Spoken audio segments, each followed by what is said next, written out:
Un mot sur l'Iran, naturellement. Les manifestations se poursuivent en Iran pour la 4e semaine. Des femmes, des hommes qui se battent pour leur liberté. Là aussi.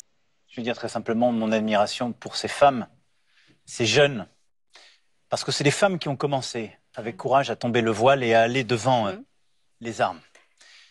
Mais aujourd'hui, ce sont aussi beaucoup de jeunes et des hommes qui se battent pour les droits des femmes et pour ce que ce combat a d'universel.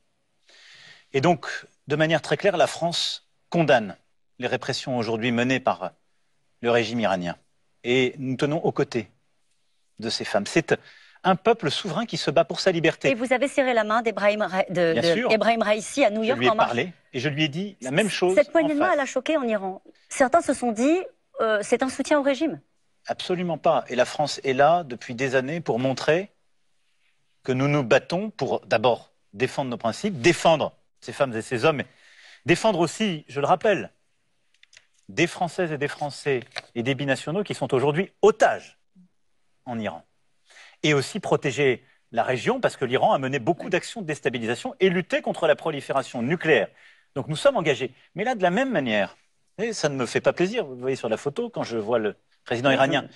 Mais qu'est-ce que c'est que la diplomatie? C'est accepter de parler avec des gens qui ne partagent pas vos valeurs, qui ne partagent pas vos principes, avec lesquels vous n'êtes pas d'accord. Ça voudrait dire que c'est la réelle politique. Ça voudrait dire que c'est la réelle politique qui gagne toujours à la fin? Non, ça veut dire qu'on ne fait pas le destin des peuples à leur place.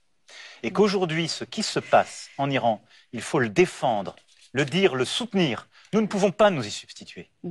Mais il faut reconnaître que quelque chose se passe depuis quelques semaines, et je veux le dire ici avec beaucoup de force, qui d'abord nous bouleverse tous, parce qu'il porte quelque chose de l'universalité du combat qui fait la France. Et ces femmes, ces jeunes hommes, ces jeunes femmes mènent avec beaucoup de courage ce combat. Mais ils portent l'universalisme de nos valeurs. Et là où beaucoup, ces dernières années, ont voulu nous faire croire que le droit des femmes était une valeur régionale qui valait pour l'Europe, ils disent juste « nous le voulons pour nous ».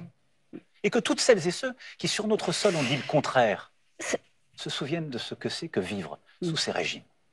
Donc voilà, nous nous tenons aux côtés de celles et ceux qui se battent pour ces valeurs aussi qui nous ont faites et qui continuent de nous faire. Monsieur le Président.